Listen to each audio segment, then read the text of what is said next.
Sector के लिए और बहुत सारे सेक्टर ये प्लानिंग का एक बहुत अच्छा टूल एक अवेलेबल मिला, एक ऐसी टेक्नोलॉजी मिली। तो जब इस टेक्नोलॉजी पे, इस पीएम गति शक्ति पोर्टल पर सारे नेटवर्क को एनालाइज करते हैं हम, तो ऐसे ऐसे एलिमेंट्स बीच में से निकलते हैं जहां पर हमको तुरंत फोकस करके काम करने की जरूरत है।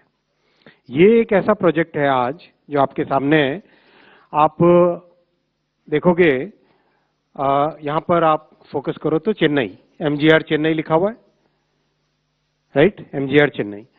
अब उसके पास में उससे पहले एक आता है काटपाड़ी।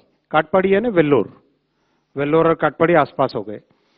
जितना भी साउथ के केरल से कर्नाटक से ट्रैफिक आता था, उस ट्रैफिक को पहले एक कंजेस्टेड सेक्शन से गुजरना पड़ता था।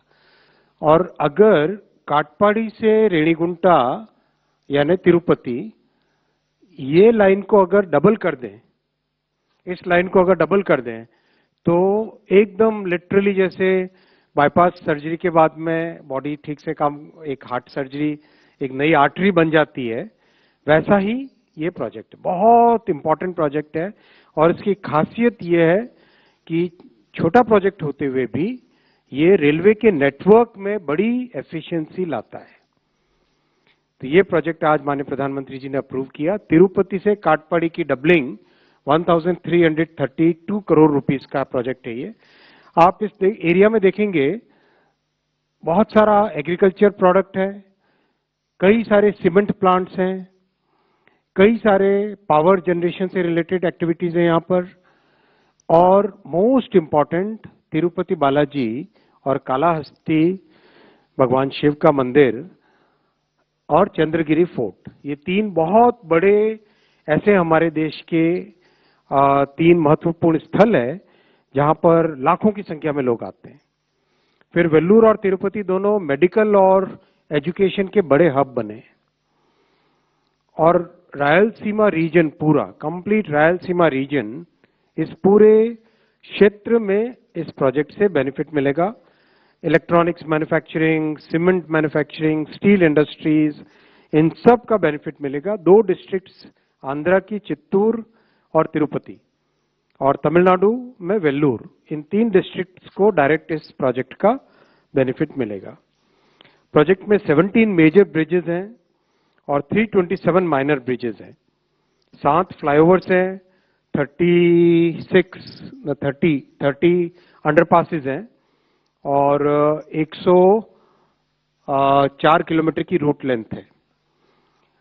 काफी सारा इस डबलिंग से बहुत सारा जो रोड पे जा रहा था ट्रैफिक, वो ट्रेन की, रेल की तरफ शिफ्ट होएगा।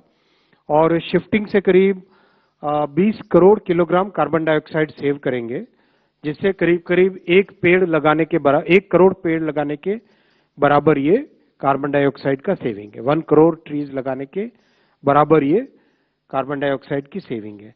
4 करोड़ लीटर डीजल इससे बचेगा। और ट्रांसपोर्टेशन के मॉडल शिफ्ट से 450 करोड़ के आसपास साल के एवरी ईयर आफ्टर ईयर देश की लॉजिस्टिक्स कॉस्ट में कमी आएगी। मैं सेकंड बहुत इंपॉर्टेंट प्रोजेक्ट पे आता हूं, जीरकपुर बाईपास। अगर आप चंडीगढ़ को ध्यान में दें तो चंडीगढ़ के पास में बहुत ही प्लान्ड वे में पंचकुला, मोहाली डिस्ट्रिक्ट में पंचकुला और जीरकपुर दो बड़े शहर बसाए गए जो कि प्लान्ड सैटेलाइट टाउन्स हैं। जीरकपुर बेसिकली 2 नेशनल हाईवेज के इंटरसेक्शन पर स्थित है। इन दोनों सेक्शंस के, इन दोनों हाईवेज के इंटरसेक्शन पे होने के कारण जीरकपुर के अंदर से ट्रैफिक का हमेशा एक चैलेंज रहता है, ट्रैफिक कंजेशन रहता है। तो पूरे चंडीगढ़, जीरकपुर, पंचकुला को लेके एक रिंग रोड जैसा कॉन्सेप्ट बना है। उसका ये पहला प्रोजेक्ट है जो कि 6 लेन जीरकपुर बाईपास प्रोजेक्ट है। 1878 करोड़ रुपीस का है, करीब 19 किलोमीटर्स का है, 19.2 किलोमीटर्स। और इसको पीपीपी में हाइब्रिड एन्युइटी मोड पे बनाया जाएगा। इस प्रोजेक्ट का एक और बेनिफिट मिलेगा, हिमाचल का जो ट्रैफिक है उस ट्रैफिक को इमीडिएटली ये प्रोजेक्ट माने शहर के अंदर जाने के बजाय बाईपास से ही आप हिमाचल की तरफ जा सकते हो। बहुत ही इंपॉर्टेंट प्रोजेक्ट है। कंप्लीट इस एरिया का डीकंजेशन होगा, चंडीगढ़, जीरकपुर, पंचकुला का डीकंजेशन इससे होगा और हाईली अर्बनाइज्ड एरियाज हैं, इसमें से पास होना आसान होगा। थर्ड, एक बहुत इंपॉर्टेंट आज फैसला लिया गया। आप जानते हैं कि सीरीज ऑफ डिसीजंस लिए गए हैं प्रधानमंत्री मोदी जी की इस हिस्टोरिक थर्ड टर्म में, जिसमें किसानों की जिंदगी में, किसानों के खेती करने के तरीके में एक मूल चूल, एक मेजर परिवर्तन आए, ट्रांसफॉर्मेशन आए। उसमें आज एक बहुत इंपॉर्टेंट स्कीम, जो कि सब स्कीम है, पीएम कृषि सिंचाई योजना का सब स्कीम है, वो अप्रूव की गई है और ये पायलट प्रोजेक्ट्स हैं। इसमें आपने देखा होगा कि डैम से बड़ी कैनाल आती है, बड़ी कैनाल से छोटी कैनाल आती है, छोटी कैनाल आने के बाद में पानी जनरली कच्चे कैनाल, छोटे जो खेतों के अंदर जाने वाले होते हैं, उस तरह के कैनाल से, उस तरह के ड्रेन से पानी खेत के अंदर आता है। आप इमेजिन करो, एक ओपन कैनाल है, उसमें कितना पानी वेस्ट होगा। पानी जमीन में भी रिसेगा, इवेपोरेशन भी होगा, एक मेजर इनएफिशिएंटली यूज करने वाला एक मेथड उस तरह से बनता है। क्या इसमें टेक्नोलॉजी का उपयोग करके एफिशिएंसी लाई जा सकती है? ये प्रधानमंत्री जी ने, जब वे गुजरात के मुख्यमंत्री थे, तब माननीय मोदी जी ने बहुत कई तरह के इस तरह के प्रयोग सक्सेसफुली और बड़ी संख्या में गुजरात में किए थे। तो अब उसी एक्सपेरिमेंट को, उसी जो गुजरात में किए हुए काम को एक नेशनल लेवल पे ले जाने के लिए ये सब स्कीम बनी है। इसमें बेसिकली बड़ी कैनाल से खेत में ले जाने के लिए, इंस्टेड ऑफ यूजिंग कच्चे कैनाल, जो मैं आपको कुछ फोटोग्राफ्स दिखाता हूं,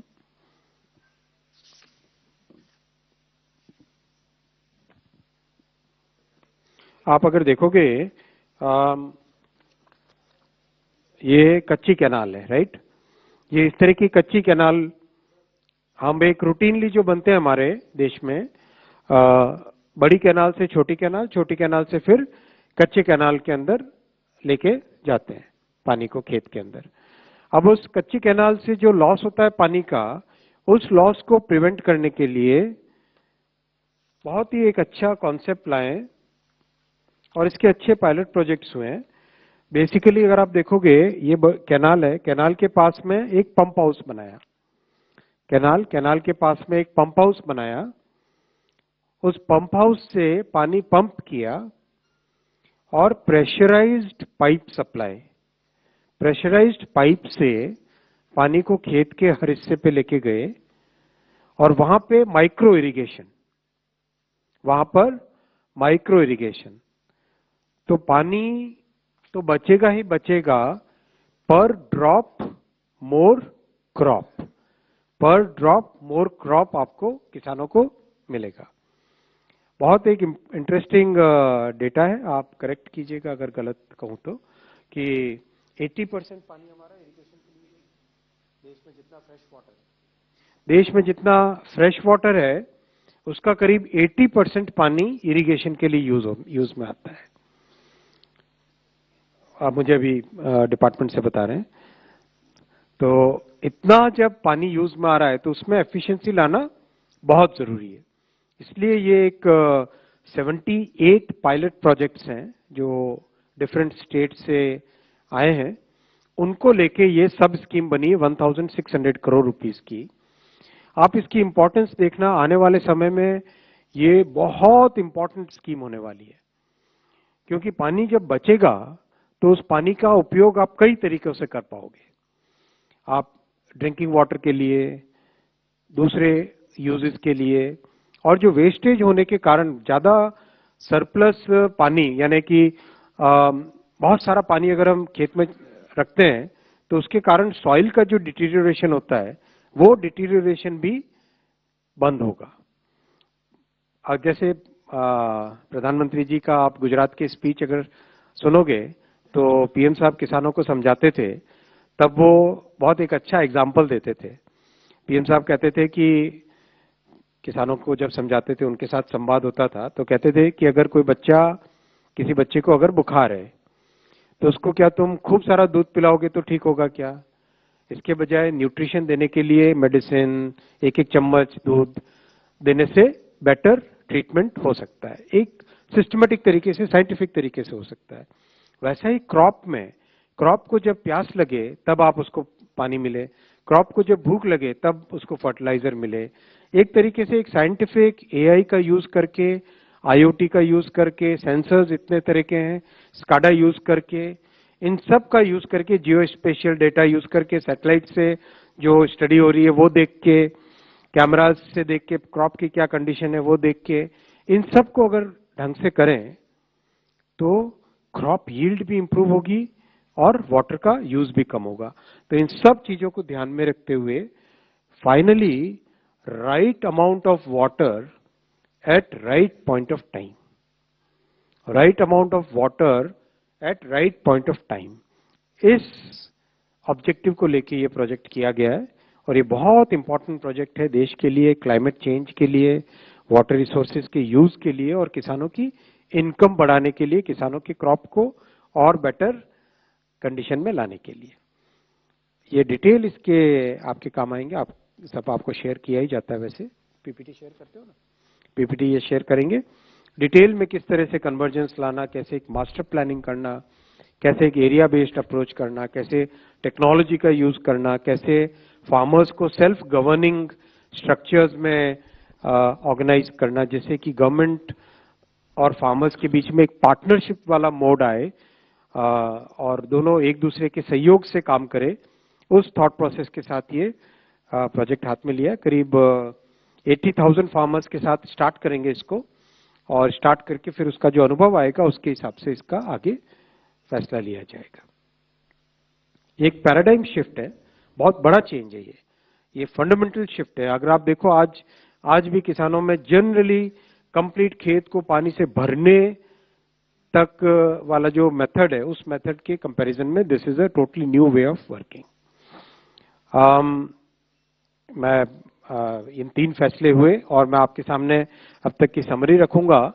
प्रधानमंत्री श्री नरेंद्र मोदी जी की इस ऐतिहासिक 3rd टर्म में किस तरह से इंफ्रास्ट्रक्चर के हर सेक्टर में, चाहे आप एयरपोर्ट लो, पोर्ट्स लो, हाईवे लो, रेलवे लो, metro, industrial infra, housing, hydro power, ropeways, हर सेक्टर में बड़े फैसले लिए गए। करीब करीब अब तक इंफ्रा में रफली 10 लाख करोड़ रुपीस के प्रोजेक्ट सैंक्शन हुए, 10 लाख करोड़ रुपीस के प्रोजेक्ट सैंक्शन हुए। एग्जैक्ट नंबर आपके सामने है यहाँ पर 995,914 जो अभी तक के फैसले हुए, 9,95,914 crore. It's a very large investment and this is going to lay the foundation for a very efficient economy, और हमारे इकोनॉमी की जो नीड्स हैं वो इससे पूरी होती है। केवल ट्रांसपोर्टेशन सेक्टर में अगर हम देखें तो करीब करीब 4,22,000 करोड़ रुपीस के प्रोजेक्ट हुए हैं, चाहे पोर्ट हो, हाईवे हो, रेलवे हो, एयरपोर्ट्स हो, इन सब में इलेक्ट्रिक व्हीकल्स हो, इन सब में बड़े अच्छे फैसले लिए गए जो कि देश की फाउंडेशन रखेंगे और देश की लॉजिस्टिक्स कॉस्ट को कम करेंगे। रेलवे प्रोजेक्ट्स अगर अलोन हम देखें तो इसमें अब तक 3rd टर्म में 23 प्रोजेक्ट्स माननीय प्रधानमंत्री जी ने कैबिनेट में अप्रूव किए हैं, which is worth about 86,000 crore rupees and total length is about 2,800 kilometres. बहुत एक बड़ा इससे इम्पैक्ट आएगा देश में, बहुत सिग्निफिकेंट इंप्रूवमेंट आएगा ट्रेन्स के मूवमेंट में और ओवरऑल। और किसानों के लिए तो अनेक फैसले लिए गए हैं। ये फार्मर्स अब 3 पेज में जा रहा है, फार्मर्स वेलफेयर के सारे डिसीजंस की समरी। शुरुआत किया था 1 पेज में आपको दिखाता था, अब ये 3 पेज में जा रहा है। कुल मिला के 6.5 लाख करोड़, 6,51,000 करोड़ रुपीस के फैसले लिए गए। I will stop here and take the questions. Okay, 49।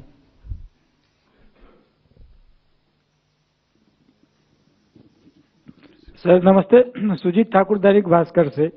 ये रेलवे प्रोजेक्ट बताया आपने साउथ इंडिया का खास करके, तो एक जो मेजर महाराष्ट्र कर्नाटक केरल वाला जो लाइन है, जो कोंकण रेलवे है, वो कंजेशन में है, सिंगल लाइन है 25 साल से, और सारा जो बधावन कैबिनेट का पूछिए ना, कैबिनेट का पूछिए, नहीं सर, जब मैं रेलवे कह की रहा हूं, मीटिंग करेंगे तब अलग करेंगे। इस पे कुछ कंजेशन का असर पड़ेगा इस नए प्रोजेक्ट से, ये महाराष्ट्र कर्नाटक केरल वाले सेक्टर का? हाँ, डेफिनेटली फर्क पड़ेगा। ये रूट बेसिकली अगर आप देखेंगे तो जो ईस्ट कोस्ट एरिया है, ये आपका ये मतलब हमारा इधर सी है, यहाँ से लैंड है, राइट? ये ईस्टर्न कोस्ट है कंप्लीट, चेन्नई तमिलनाडु से लेके वेस्ट बंगाल तक का। तो इस वाले कोस्ट की तरफ जितना ट्रैफिक इधर से जाता था, कर्नाटक से और नीचे केरल से और यहाँ से तमिलनाडु के हिस्सों से, तमिलनाडु के कई डिस्ट्रिक्ट से, तो ये सारा जो ट्रैफिक जाता था वो ट्रैफिक वाया चेन्नई होके जाना पड़ता था उससे सारा। तो एक तरीके से Chennai became very congested because there was a lack of capacity on the alternative routes. तो जब पीएम गतिशक्ति मास्टर प्लान पे इसको डाला और एनालिसिस किया, उस एनालिसिस से ये निकला कि ये एक छोटा सा सेक्शन है, इस सेक्शन को अगर हम डबलिंग करते हैं, इसकी कैपेसिटी बढ़ाते हैं, तो immediately you get the huge benefit of bypassing Arakkonam and Chennai, और सीधा काटपाड़ी से ही ऊपर नॉर्थ की तरफ जा सकते हो। That's the benefit which will come. 3. Sir, मैं लक्ष्मण सीएनबीसी आवाज से। मेरा सवाल एग्रीकल्चर सेक्टर को लेकर जो इरिगेशन प्रोजेक्ट को मंजूरी दी गई है, इसमें पहले ओपन कैनाल होता था जैसा कि आपने कहा, अब वो प्रेशराइज्ड पाइप के जरिए जाएगा। तो ओपन कैनाल में जिस फार्मर को जितनी जरूरत होती थी, पानी खुद ब खुद पाइप से किसी तरीके से निकालते थे। तो पाइप के जरिए जाने पे क्या फार्मर्स को अपने फार्म लैंड के लिए कोई कनेक्शन लेना पड़ेगा? कैसे उसको मुहैया कराएंगे वहां तक? ये एक पायलट प्रोजेक्ट है, नया प्रोजेक्ट है छोटे क्लस्टर्स के लिए, और अभी शुरू में 78 पायलट प्रोजेक्ट्स चलाएंगे। और ये जो फार्म से कैनाल वाला, वो वाला जो एंड है, उस एंड को रिप्लेस करेंगे, बड़ी वाली जो ओपन कैनाल्स नहीं, उसको चेंज नहीं कर रहे हैं। ये कितने इंच की पाइप्स होंगी? 3 इंच वाली पाइप्स हैं, ये छोटी पाइप्स हैं जो कि बेसिकली कैनाल से सीधा फार्मर्स के जो प्लॉट पे ले जाना है पानी, उस वाले हिस्से के तो लिए। क्या फार्मर्स को कनेक्शन लेना पड़ेगा इसके लिए? ये पंपिंग वाला सिस्टम बनेगा। क्या कोई चार्ज देना पड़ेगा उसके लिए? वो तो स्कीम जब बनेगी फार्मर्स खुद डिसाइड करेंगे बहुत सारी चीजें। ये पंप हाउस एक बनेगा, ये पंप हाउस एक बनेगा। इस पंप हाउस से फिर माइक्रो इरिगेशन के जरिए, ड्रिप वाटर के जरिए पानी को पहुंचाया जाएगा। 256. सर, ये जो जीरकपुर बाईपास के बारे में जो आपने बताया, ये जो फैसला है, तो हिमाचल से जो ट्रैफिक जो आता है सीधे पंजाब चंडीगढ़ की तरफ आता है, तो क्या ये बाईपास आप सीधे दे देंगे, सीधे हरियाणा की तरफ निकल जाएगा? ये कैसे, इसका रूट क्या है, क्या, और इससे कितना लोगों को फायदा मिलेगा, कैसे फायदा होगा? बहुत अच्छा क्वेश्चन है, मैं इसको थोड़ा सा इस चार्ट के जरिए से समझाना चाहूंगा। आप अगर देखोगे तो इस पूरे एरिया का एक रिंग रोड जैसा बन रहा है। ये जो red colour, green colour, blue colour और एक डॉटेड और एक येलो कलर, ये आप देखोगे ना, ये कंप्लीट एक प्रैक्टिकली एक रिंग रोड बन रही है। तो ट्रैफिक का मूवमेंट एकदम स्मूथ हो जाएगा, चाहे हरियाणा हो, पंजाब हो, हिमाचल की तरफ जाना हो, दिल्ली की तरफ आना हो, सभी के लिए इसका मूवमेंट का इसमें पाथ बनेगा।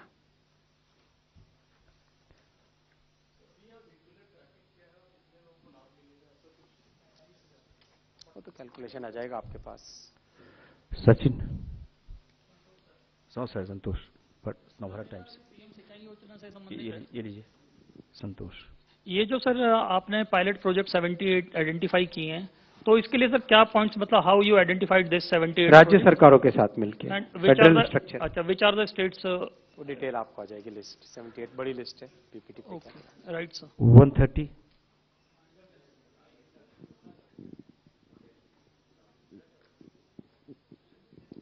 सर इधर लेफ्ट साइड में स्ट्रेट इधर सर, राइट आपके राइट। रविंद्र सर, हम लोग भी किसान हैं सर। हम लोग किसानों में देखते हैं खेती जो होता है, एक खेत अगर यहाँ है तो दूसरी खेत कहीं और होती है। हमारा सीधा सवाल है कि सर ये 78 पायलट प्रोजेक्ट क्या धान वाले जहाँ प्रमुखता है वहां पर लगाए जाएंगे, गेहूं वाले लगाए जाएंगे, किन फसलों के लिए उपयुक्त आप मानते हैं या सरकार मानती है? और दूसरा, ये 80,000 जो किसान है, इनका सिलेक्शन कैसे होगा? क्योंकि खेतों के बीच में डिफरेंस भी होगा और किसानों का भी अलग अलग दायरा है, अलग अलग कैटेगरी है, तो पूरे कंट्री में इसको कैसे आप अप्लाई करेंगे? बहुत अच्छा क्वेश्चन है। छोटे छोटे क्लस्टर बनाए जाएंगे। ये देखो, छोटे छोटे क्लस्टर बनाए जाएंगे। अभी क्या होता है, कमांड एरिया मतलब बड़ा एरिया होता है, कई सारे गांव होते हैं, कई सारे उसमें कई बार तो 2-2, 3-3, 4-4 पंचायत को कमांड एरिया बनाते हैं। अब इसमें छोटे छोटे क्लस्टर बनेंगे। उस क्लस्टर के अंदर जितनी कवरेज होती है उन किसानों को इसमें शामिल किया जाएगा और उनके साथ बातचीत करके ही बनाए गए सारे प्रोजेक्ट। ये बेसिकली आपने नोटिस किया होगा, इसका जो एक मेजर पैराडाइम शिफ्ट है, आप इसका फर्स्ट पॉइंट देखो, मेजर जो एक पैराडाइम शिफ्ट है वो है community based efficient water distribution. Community based, लोगों को, किसानों को साथ लेकर, उनकी बात को समझकर, उनकी जरूरतों के हिसाब से कैसे हम चेंज एक लेके आए टेक्नोलॉजी का, वो इसमें ऑब्जेक्टिव है। वो बेनिफिट इस प्रोजेक्ट से मिलेगा। किसान डिसाइड करेंगे ना। 37 this side. Sir, Prakash Vedashi from ET now. Could you please share the current status of railway line electrification? Cabinet की बात करो, वैसे करीब करीब 98% हो गया है। बहुत छोटे छोटे पैचेस अभी बाकी है जो कि इस साल के एंड तक कंप्लीट हो जाएंगे सारे। 63, 98 से थोड़ा ज्यादा ही हुआ है, प्लस है। सर मैं तरुण शर्मा हूँ जी बिजनेस से। सर जो ये अपने किसानों के लिए जो योजना लेकर आए हैं, एक सेकेंड, एक छोटा सा प्रोटोकॉल करें अपन। एज फार एज पॉसिबल सामने वाली रोज में अगर बैठने का करें, और प्रोटोकॉल हमेशा ऐसा कर दे कि फर्स्ट रो से चालू करेंगे। फर्स्ट रो वालों को सबसे पहले अपॉर्चुनिटी मिलेगी, सेकंड रो वालों को बाद में, थर्ड रो को उसके बाद में, फोर्थ रो को उसके बाद में। ऐसा करें, है ना? और उसमें भी सेंटर वालों को सबसे ज्यादा, फिर लेफ्ट वालों को, फिर राइट वालों को। राइट को पहले, ऐसा डिमांड है, तो राइट वालों को पहले देंगे। आपका राइट या ज्यादा कर लेंगे। सर आपका राइट, तेरा राइट और मेरा राइट में भी फर्क हो जाता है। Right of centre, centre of,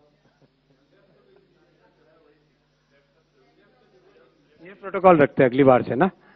first phone network नहीं आता तो नेटवर्क का बूस्टर लगा देंगे। सर मैं तरुण हूँ जी बिजनेस से। सर जो आपने अभी command area development and water management का जो कैबिनेट ने अप्रूवल लिया है, sir water management basically sir state subject है, तो सर ये जो 1600 करोड़ है, ये जो इस प्रोजेक्ट के लिए पूरा सेंट्रली लगाएगा या स्टेट का भी पार्टिसिपेशन होगा? दोनों का पार्टिसिपेशन है और पूरा प्रोग्राम बनाए स्टेट के साथ मिलके, कंप्लीटली स्टेट के साथ मिलके बनाया है। कई सारे स्टेट्स ने इसमें बहुत इसमें इंटरेस्ट दिखाया है और उसका लाभ भी मिलेगा। देखो, ये आपकी एकदम 100% बात सही है कि ये स्टेट बेस्ड ही होना चाहिए और स्टेट बेस्ड ही है। जो इनिशियल पायलट्स हुए स्कीम बनने से पहले, वो कर्नाटक में, महाराष्ट्र में, मध्य प्रदेश में, हरियाणा में बहुत अच्छे प्रोग्रेस हुए, उसमें बहुत ही अच्छे रिजल्ट्स आए और चारों स्टेट्स ने जो शुरुआत में एक इनिशिएटिव दिखाया, उसी का रिजल्ट आया कि आज ये इस लेवल पे प्रोजेक्ट को ले पा रहे हैं। सर एक सवाल, यदि आप टैरिफ पे अलाउ करें, कैबिनेट? बिल्कुल नहीं। 198, अच्छा, हाँ 138, सॉरी 138। हाँ बोलिए आप ही। हाँ ये साहब का। सर इसी किसानों से जुड़ा मेरा सवाल था, कुछ तो पार्ट का जवाब मिल गया है, लेकिन हमने देखा है ड्रिप इरिगेशन हो, ये सब जो आधुनिक तकनीक है सिंचाई की, उन राज्यों में इसका ज्यादा फायदा हुआ जहां पर पानी की किल्लत रही है या फिर इफिशिएंट यूज की जरूरत रही है। तो क्या ये स्कीम बनाते वक्त कुछ राज्य विशेष पर ध्यान दिया गया है कि ऐसे राज्यों को पहले लिया जाएगा पायलट में जहां पर ड्रिप इरिगेशन की बहुत जरूरत है या पानी बचाने की बहुत जरूरत है? इस तरह को जो ज्यादा इंटरेस्ट दिखाएगा उसको। 208 राइट साइड में इनका। सर मैं आनंद कुमार सिंह हूँ न्यूज इंडिया से। सर मेरा सवाल ये था कि एक 6 लेन बाईपास का जो रोड था सर, उसकी टोटल कॉस्ट है 1878 और लगभग 19.2 किलोमीटर का ये पूरा पैच होगा, जो एवरेज निकालने हैं तो 97 करोड़ पर किलोमीटर के हिसाब से। तो सर 1 किलोमीटर में 97 करोड़, तो सर क्या ऐसा कुछ लगाना लगेगा उसमें, जो जानना चाह रहा था सर, जो एवरेज इसकी इतनी ज्यादा हो जा रही है। जो घग्गर रिवर से जो पोर्शन जा रहा है उसमें हमने एलिवेटेड किया हुआ है 6 लेन, तो उसके वजह से कॉस्ट हाई आ रही है इसकी। क्लियर। 227 चाहे कितनी तैयारी कर लो, सिलेबस से बाहर का एक क्वेश्चन तो आ ही जाता है। अच्छा 227 ये इधर साइड उनके बाद है। मैं फोन अ फ्रेंड रखता हूँ हमेशा। Hi, to your left, sir. Left side, left To your left, sir. Yeah. Hi. Sir, just one question अपना on the परिचय दे explainer दीजिए। points. Sorry, Ashmit from TNBC. मैं बता देता हूँ, अश्मित है, ये लाइव नहीं है अभी। So one question I just needed to ask, आपने from the points that were displayed with respect to the farmers and this command center that is being proposed, there was an AI element in terms of AI being used for distribution of water. I just wanted to ask, one, if you can expand on that. Two, if there's an interplay with the AI mission where the applications are also underway, if there is any interplay. बहुत अच्छा, मैं आपको ये इसका एक example देना चाहूँगा। AI का उपयोग करने से आप एक्चुअल में कितना बेनिफिट कर सकते हो, उसके कई एग्जांपल्स देश भर में हो गए हैं अभी, और दुनिया में कई जगह एग्जांपल्स हो गए। अपने देश में कुछ ऐसे एग्जांपल्स हैं जिसमें क्रॉप यील्ड प्रैक्टिकली डबल हो जाती है, fertiliser requirement 30% less, pesticide requirement 40% less by using proper AI. इसमें किस तरह से करना है, 4 बेसिक इनपुट्स आ रहे हैं डेटा के। पहला, डिफरेंट सेंसर्स, मिट्टी के पीएच के लिए, वाट मॉइस्चर कंटेंट के लिए, प्रेशर, टेम्परेचर, उस सबके सेंसर्स, उनका डेटा एक आ रहा है, राइट। सेकंड, कैमरा लेके जो क्रॉप की एक्चुअल विजुअल कंडीशन है, सूखा है, गीला है, ग्रीन है, येलो है, क्या कलर है उसका, वो second element. Third, climate data, जो सैटेलाइट बेस्ड डेटा हमको जो मिलता है, टेम्परेचर है, विंड स्पीड है, ये सारे। फोर्थ, आपका इनपुट्स कितने जा रहे हैं उसमें, फर्टिलाइजर इनपुट्स गए वो डेटा, राइट, पेस्टिसाइड के इनपुट्स गए वो डेटा। इन चारों को लेके जब एआई के मॉडल को ट्रेन करते हैं, then you can actually determine exactly किस वक्त पौधे को भूख लगी है तो उसको फर्टिलाइजर ज्यादा देना है अभी, किस वक्त प्यास है तो पानी का ड्रॉप आना चाहिए ज्यादा, किस वक्त कंडीशन इस तरह की है कि अब इसको हार्वेस्ट कर लेना चाहिए। इस तरह के बहुत सारे अच्छे एग्जाम्पल्स देश में कई जगह हुए हैं।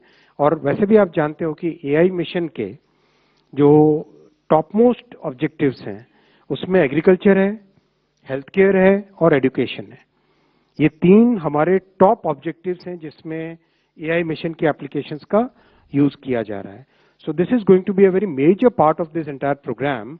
और ऑलरेडी आज डिस्कशन में भी काफी इस पे चर्चा हुई थी, और अगले कुछ ही दिनों के बाद में वाटर रिसोर्सेज मिनिस्ट्री और माइटी मिनिस्ट्री दोनों ऑफिशियल्स मिलके इसका एक डिटेल्ड एक्शन प्लान भी तैयार करेंगे। और ऑब्जेक्टिव क्या रहेगा, ऑब्जेक्टिव ये रहेगा कि ये जो अलग अलग एआई एप्लीकेशंस बन रही हैं, तो जैसे यूपीआई बना, एक प्लेटफॉर्म बना, उस प्लेटफॉर्म पे कई लोग जुड़ गए, वैसा ही we will try to create a public platform by which the farmers can actually converse in their own language, अपनी मातृभाषा में बात कर सके किसान, और एक राइट सॉल्यूशन ला सके और अच्छा इसका रिजल्ट आएगा। 140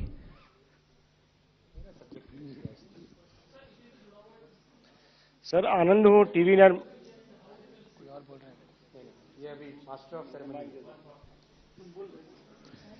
सर, आनंद हूँ टीवी 9 भारतवर्ष से।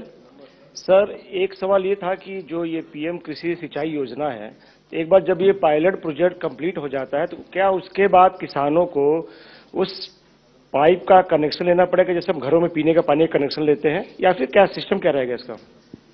ये डिटेल्स आपके पास आ जाएंगे, लेकिन कोई अलग से कनेक्शन की बात नहीं है, किसानों के साथ मिलके ही वही इसको मैनेज करेंगे।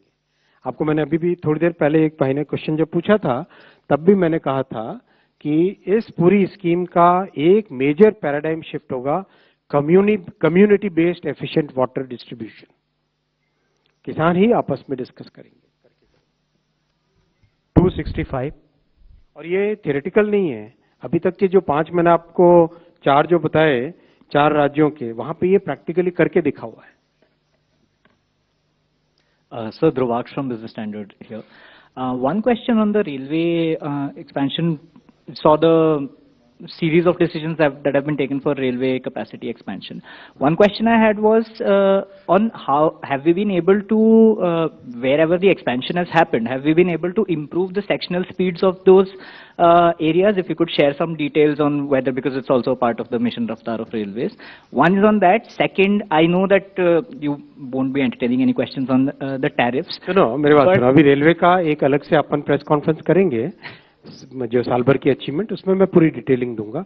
बहुत सिग्निफिकेंट चेंज आया है। And sir, just one thing. Question नहीं पूछ रहे हो आप? I think 138। हाँ बताइए एनडीटीवी से। सर नमस्ते, अखिलेश शर्मा एनडीटीवी से। आपने कंपाइल करके बहुत अच्छे से एक्सप्लेन किया कि अभी तक हम लोग कुछ लोग पुरानी जनरेशन के हैं, अखिलेश जी और हम सब एक जनरेशन। जी सर, तो आपने बहुत अच्छे से कंपाइल करके बताया कि एक्सपेंडिचर कितना है कैपेक्स का। तो जो हमारा टारगेट आपने बताया था बजट में कितना है 11 लाख करोड़, उसके आसपास पहुंचता हुआ दिखाई दे रहा है। तो ये लास्ट का वैसे मत देखो अखिलेश भाई, आप तो बहुत फाइनेंस अच्छा समझते हो, वैसे मत देखो बजट में जो जाता है उस साल कितना खर्चा होगा।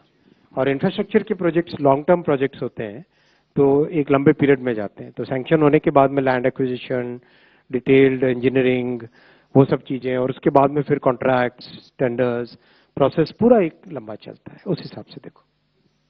आप तो फाइनेंस समझने वाले आदमी हो। क्वेश्चन ले ले सर। 165। आज वैसे ट्राई किया गया कि साउथ इंडियन डिशेज हैं, तो क्वेश्चन कम होंगे तो फिर वैसे मन तो ये था तिरुपति के लड्डू आ जाए, लेकिन ये मतलब जब मुझे इन्फॉर्मेशन मिलती है कि कौन से ब्रीफिंग में जाने हैं, वो थोड़ा टाइम लैग रह गया। लेकिन अगले हफ्ते आपको आज के तिरुपति के लड्डू अगले हफ्ते मिलेंगे। सर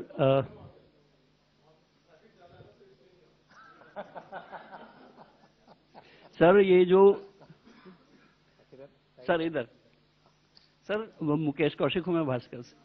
ये पीएम कृषि योजना की जो सिंचाई योजना है, इसमें कोई फॉरेन टेक्नोलॉजी पार्टनर होगा क्या? क्योंकि इजराइल नहीं, आत्मनिर्भर भारत है यार। अच्छा बिल्कुल ठीक। सेकेंडली, क्या सीसीएस की आज मीटिंग हुई थी? अगर कुछ हुई थी तो उसका कोई फैसला हुआ? मैंने सब आपके सामने रख लिया। Okay.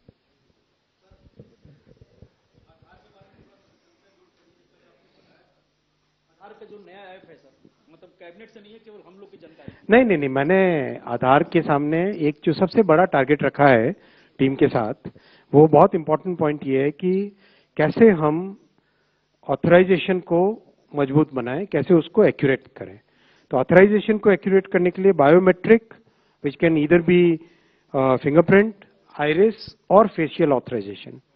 Facial authorization is the easiest, क्योंकि उसमें अपने खुद के मोबाइल फोन को यूज करके आप ऑथराइजेशन कर सकते हो। इसीलिए करीब कुछ समय से चल रहा था ये प्रयास। वो ऐप कल रिलीज हुई है और अभी बीटा रिलीज हुआ उसका, और उसके बाद में फाइनल रिलीज हो जाएगी जल्दी। और उसका बैकअप भी बहुत बड़ा करना पड़ेगा, क्योंकि देश भर से जब ऑथराइजेशन होंगे मिलियंस ऑफ देम, तो they will all be hitting one server. तो उसका बैकअप सर्वर की capacity and all they are working out. तो within next few months that will become fully rolled out. दूसरा ये था कि डीपीडीपी एक्ट के साथ उसको हार्मोनाइज करना, आधार एक्ट को। ऑब्जेक्टिव क्या है? ऑब्जेक्टिव है कि जो एक गरीब माँ जिनको डिफरेंट काम के लिए अलग अलग जगह अलग अलग डेटा, अलग अलग कार्ड, अलग अलग आइडेंटिटी, वो सब ना करना पड़े। जो गरीब से गरीब व्यक्ति है ग्रामीण क्षेत्रों में, वंचित क्षेत्रों में, उन व्यक्तियों की लाइफ में कैसे एक पॉजिटिव इंप्रूवमेंट आए, उस ऑब्जेक्टिव को लेके